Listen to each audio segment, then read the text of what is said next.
Hello, good afternoon, good morning, good evening, whatever time it is with you. It is currently Friday afternoon, early hours of Friday afternoon, and I thought I would quickly update you on what I've bought over the past week or so.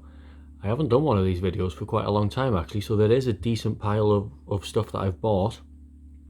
Even though I said I wasn't going to buy any more, I have carried on buying more, obviously, because once an addict, always an addict. So let's get straight into it, I suppose. Dawn of the Dead, George A. Romero at his absolute best. Probably my favourite zombie film that George A. Romero did. Day of the Dead I also really do like, and it's hard to ignore Night of the Living Dead considering it's the one that started it all, but Dawn of the Dead's got a special place in my heart. Not entirely sure why, but it just does. This is the Arrow window release. Now, I have owned this in the past. I think I've said in a couple of videos that I had quite an extensive Arrow window collection, which is kind of just to do with that little bit of see-through plastic there that you have, so we kind of call them window editions, even though that's not the technical term and that's not what Arrow calls them, I don't think. So, but I did have quite an extensive collection of these, and then as I tried to cut down a little bit, which I now feel completely idiotic about because I should never have cut down, but I did at the time. It was taking up too much space. At one point I had almost 2,000 Blu-rays in my collection, which is way too many really. It's the space that it takes up. I was thinking about how much cost went into those 2,000 Blu-rays, which was quite appalling in itself, but it was the space that it was taking up. They take up quite a lot of space when you have a lot of them. So I just tried to pass them down a little bit. And Dawn of the Dead was one that I sold along with Brian De Palma's Obsession, Day of the Dead, The Funhouse, all these kind of things. I do have a few still in storage, 3 or 4 window collections that I just wanted to keep. But in general, I got rid of a lot of them because I almost had the whole collection of them until I started selling them. I got good money for them. I think I sold Dawn of the Dead for about £25, and I've managed to buy it back for £25. So, you know, there's not much. I haven't lost out. I haven't had to spend more money. But they are becoming harder to find, especially in decent condition. What tends to happen is the slipcover gets really banged up. I mean, it's got a little bit of a coming away there, which is kind of unavoidable really with releases that have been around for a few years. Just coming off and off the shelf can do things like that. But in general, this version's in really good condition, so I was happy to pay the £25 for it. It comes with the kind of standard thing, so the Arrow reversible art, which is a big thing for Arrow. I personally prefer that side rather than that side. And I also have this thing where, although that has Dawn of the Dead, I also like to have the spine on the other side too, for some reason. That's just a kind of little neuroses of mine. And you've got the little booklet. I've completely forgot what it's called. The little booklet there, which is in fantastic condition. I don't think it's ever been read actually. And then the discs, perfect condition, and it's got the DVD of it as well, which means that at some point I might be able to share it with my film studies class, even though it's an 18. I might be able to show them bits and pieces from it at least. But yeah, all in all, it's a typical standard Arrow release, really fantastic. I've seen a lot of criticism of Arrow recently online with their customer service and things, and I can't say that I don't think I've ever directly bought from Arrow actually. I think I've always bought second hand, so I've never really dealt with Arrow customer services. But apparently, especially those people in America, they're not very good at the moment. They seem to be quite blasé in their approach, which is a bit disappointing because I really like them as a brand. I think they put out really good releases. Obviously, this thing of the first runs only being the ones with the slipcovers and or the nice releases, I should say, with the booklets and things. Yeah, there's pros and cons to that. If you manage to get one, fantastic, because then they're getting kind of rarer. But if you don't manage to get one on the first run, then that can really hurt your wallet. So there are pros and cons, but in general, I really like Arrow. I think they put out some really good things, and this is another one really. So I think I've already watched this. I got this probably about a week ago, and I watched it that night because I absolutely love George A. Romero. So that's the first one. Then the second one, I'm trying to do them in date order. The second one was a twofer, I think. I got these on the same day. I bought them about the same time. So let's start with this one first. It is Edgar G. Ulmer's Detour. Now, this is kind of a B-movie film noir, B-reel kind of thing, but it's a fantastic film noir. It really is. It's not quite, there's elements of crime and things. It's not necessarily a straight film noir, I wouldn't categorize it as, but it certainly has elements of it. It's fantastic. I really love this film. It's one of those that was made at the time when film noir was massively successful, wildly successful, and it's one of those that was made on a shoestring budget, but really the charm just comes through. And I mean, it is really, I say that it has elements of film noir, but it is regarded as a film noir. I just think watching it, it certainly has elements of different things too. I wouldn't say it was a straight film noir, and that may be because it's kind of low budget and because it's B-movie. It doesn't have the same shine to the style, I suppose, as the traditional film noirs that we think about. So I think of things like Out of the Past and things like that. This isn't quite on that level, but it's a lot more rough. It's a lot more raw, and that comes from the lower budget, really. But it is a really good film, and the Criterion releases, as I've always said, I'll always sing the praises of Criterion releases because I absolutely adore them. The fact that every run has booklets, they all have the same amount of special features on them. You know, that is really something that Criterion should be praised for heavily, because it's something, as we've just said with Arrow, isn't something that all boutique labels do. But it is really nice to get a release and not think that you have to get into the first 1,000 of the pre-orders or anything like that. You can just buy a release at any time. This is the UK Criterion's releases that they've started doing, which tends to, I've noticed, drop the price a little bit. I think there was a little bit of prestige in the UK for Criterion because it was a US thing, because most of the time you had to either pay import taxes or buy them from eBay from someone who had already imported them from the US. So that pushed the prices up. The UK releases don't tend to go for as much. They're not holding their price as much. So I paid £14, I think, for this all in, which is quite reasonable for a Criterion release. I suppose in terms of a normal Blu-ray release, that is quite high now, because you can get second-hand Blu-rays for as cheap as £2 or £3. There's really no value in them whatsoever anymore. So it is a higher-end Blu-ray, which is because you're paying for that label, really. But in terms of the US releases that I've spent sometimes almost £25-30 on to try and get them into this country if they're not very common on eBay, this one comes around quite a lot on eBay, actually. So it's not rare by any means, but it is a very nice release, and packed full of special edition features as well. And at the same time, I bought this Twilight Time version of Picnic. Now, Picnic is a film that I have seen, but I'm talking years and years ago. So it'll be interesting to see how this holds up. This is a limited amount to 3,000 units, so it's actually quite hard to come by now. The film itself isn't hard to come by. There are Region B Blu-rays of it quite available quite readily, really, but this Twilight Time specific edition is quite hard to come by. I paid £15 for this. There was two Twilight Time films, Picnic and I've forgotten what the other one was, from the same seller, both on for £15. It was an auction that started at £15. So I bought this one. Then 3 minutes later, the other one was ending. I can't remember what the name of the other film was, but I wasn't that interested in it, so I didn't buy that one. But I do remember watching Picnic years and years ago. I think I may have watched it first in college studying film, actually.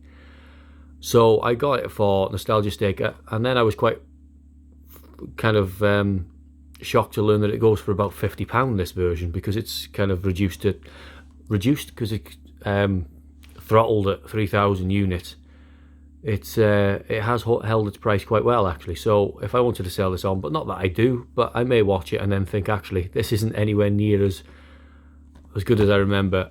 If I do that with films, if I buy something and then I remember that I don't like it as much, or it's not as good as my memory tells me that it is, and I don't think it's got a place in my collection, then I will sell them on, and then I'll use that money to fund buying other Blu-rays. But for the moment, I haven't actually watched this yet. But it's a really nice release. There isn't many special features on it, but Twilight Time really deal in the exclusivity of things rather than the amazing special features. I think from the little I've come across them, they never seem to have amazing special features, but they always seem to be quite exclusive releases. So they were two that I bought together. Then I bought another Arrow release, because as I was saying, I absolutely love Arrow. This is the Texas Chainsaw Massacre. Now, I am not sure whether I already have this, which is a stupid thing to say, really, and sounds ridiculous out loud. When I was in university, I had a bunch of, and that was when I was getting towards the 2000 Blu-rays. I had a bunch of Blu-rays. The university room that I rented was full of just Blu-rays. And I definitely had this. And I've got a few more sets that I've bought since, because I really like, that I thought I definitely had this. So I definitely had this. Whether I sold it on in my big purge, I really don't know. I can't think I would have, because honestly, this is one of my favourite films. I adore this. The Texas Chainsaw Massacre, I love the first one, but the Texas Chainsaw Massacre 2 is just fantastic. And Dennis Hopper in this film is unbelievable. What an unhinged performance. You would have thought he was a pure maniac if you didn't know that he was an actor. It's just a fantastic performance, but this is a great film. Now, people try and compare it to the first one, and I don't think it's like comparing apples and oranges. You can't compare this to the first Texas Chainsaw Massacre. The first Texas Chainsaw Massacre is made as a straight horror. It is just horror, that is it. The set conditions and things add to that horror, because the dinner table and things, the dinner scene was so hot in that room that people were passing out and people were being sick. The actors were being sick. So that adds to that kind of creepiness of that scene, really, I think. That just distress of that whole scene is because the actors were distressed themselves. But the Texas Chainsaw Massacre isn't a straight-edged, straight-down-the-line horror film. This is the beginnings of really kind of tongue-in-cheek horror. Films like Scream definitely owe a certain amount to things like this, because, Tobe Hooper, the director, just did something different, really, with this. And this is why it lives long in the memory, I think, is because it's so markedly different to the first one, but in a good way, in a really good way. And it's hard to say that this is more, this is a better film than the first Texas Chainsaw Massacre, because I said it's comparing two different things. But I say I prefer this film. I think this is more fun to watch, certainly. So this is the version that has the early works of Tobe Hooper, the Texas Chainsaw Massacre 2, and then the American Fear Illuminations book. So it has a lot of stuff in it. This is quite hard to come by now. I managed to snag this actually for £25, which, if you'll excuse me, I'm just changing position because my legs are killing me.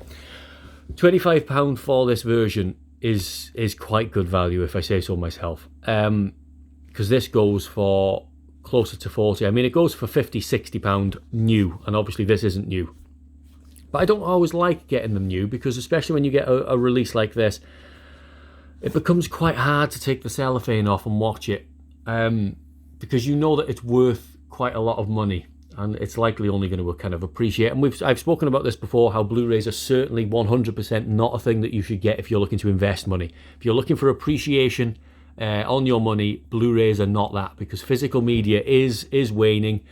There's always going to be an audience for it, but it's waning. So it's certainly nothing. But when you have a release like this that you know is getting quite hard to get hold of, it can be quite hard to take the cellophane off and start watching these, because it is just a part of you that thinks that really this should be kept. It should be kept just new, really pristine. But so I'm glad that it isn't, because it means I can watch it without having that kind of conundrum in my head. But yeah, it's just a fantastic release. I mean, Arrow have really pulled out all the stops with this. The Texas Chainsaw Massacre 2 that you can buy from Arrow now follows their formula of, this is the first run. the second run is just a standard Blu-ray, so it'd just be like this, with no booklet, with nothing in it, with no Tobe Hooper's early works, with no book in it, just the Texas Chainsaw Massacre 2, that's all. So you can, it's easily available if you just want the film, but if you actually want the whole collection like this and you want the best that you can get it, really, that's where the prices start to go up. But fantastic film, and I recommend it to anyone who hasn't seen it. Then I bought 2 from the Eureka sale. Now, if any of you don't know, the Eureka Masters of Cinema collection has had a bit of a sale on, so two Blu-rays for £20 is what they're doing now with free shipping. So it's really good. So £10 each, which for a boutique label Blu-ray is really good value. These are 2 Eureka ones that I don't have. There were a couple more on there that I don't have as well that I was interested in, but really these 2 stood out for me.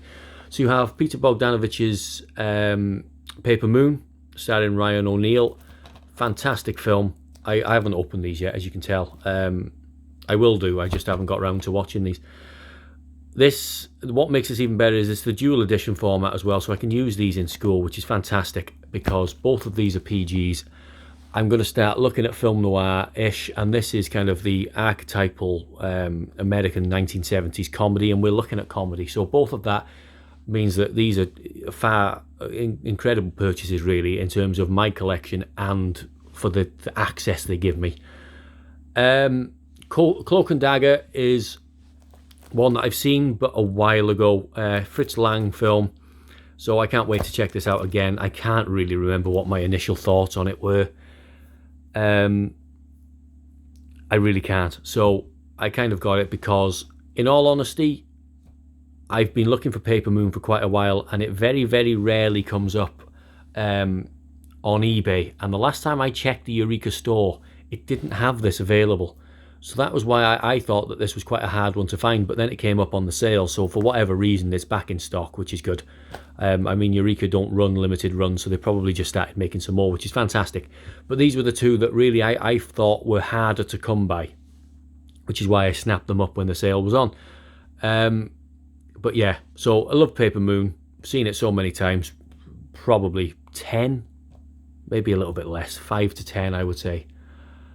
And then really excited to watch Cloak and Dagger again, especially because you know how much of a fan of film noir, even though this isn't film noir, it's more of a kind of espionage thriller. It certainly has elements of film noir, and anything from that period lends from the film noir style, I think. And Fritz Lang, certainly someone who likes his chiaroscuro lighting and things like that. So it's going to be interesting to watch both of them. And then finally, because this is going on for far too long, the Criterion release of Ride with the Devil, Ang Lee film from 1999. This cost me £25 because this is the European, it's not the European edition, it's the US edition, if I can get it right. So this is why the US editions tend to go for a little bit more on eBay UK, just because they're quite hard to come by, especially now with Brexit and things and the import taxes going up slightly. It is quite hard to import media into this country without paying a fairly hefty amount on top of it. So I, like many collectors, I imagine, are going to have to resort to eBay for the near future. So I really do think that one of the things of Brexit is going to be the fact that import collectors, Blu-ray collectors or media collectors are going to turn more to eBay, and eBay is going to be kind of have this flux of people just come in to try and buy media from it, because you won't be able to buy it from anywhere else for a reasonable price, at least. So that may send prices up, but I'm not sure. Hopefully it won't, but it might make things harder to come by anyway. Great film, basically. Civil War epic, just fantastic. This, as obviously with the Criterion releases, has the booklet with it too. Everything's in fantastic condition. Yeah, just really happy to have this. I've been looking out for this for a while, actually. I had it on DVD, the Criterion release on DVD. Was it Criterion release? I think it was. Criterion do a DVD release of this? I had it on DVD, and I seem to think that it was the Criterion release, but I don't know. But I sold that anyway because I wanted to get the Blu-ray. But I was really... there are Region Bs available of this, but I had my eye on the Criterion Blu-ray for quite a long time. So I'm happy that I've managed to get it. To be honest, even though it's not one of the kind of the rarer Criterion releases, this doesn't come up very much on eBay at all. So really, really good that it did come up. And that's it, really. That is my haul for the week. Or maybe 2 weeks, this might be over now. But considering it's almost £150 worth, I think I should stop buying. But anyway, as always, thank you very much for watching. I hope that you found this interesting at the very least. A man with a blue cover to his couch talking about Blu-rays. Whether that's exciting or not, I don't know. Remains to be seen. But I have fun doing them anyway. So thank you very much. Take care of yourselves, and I'll see you later.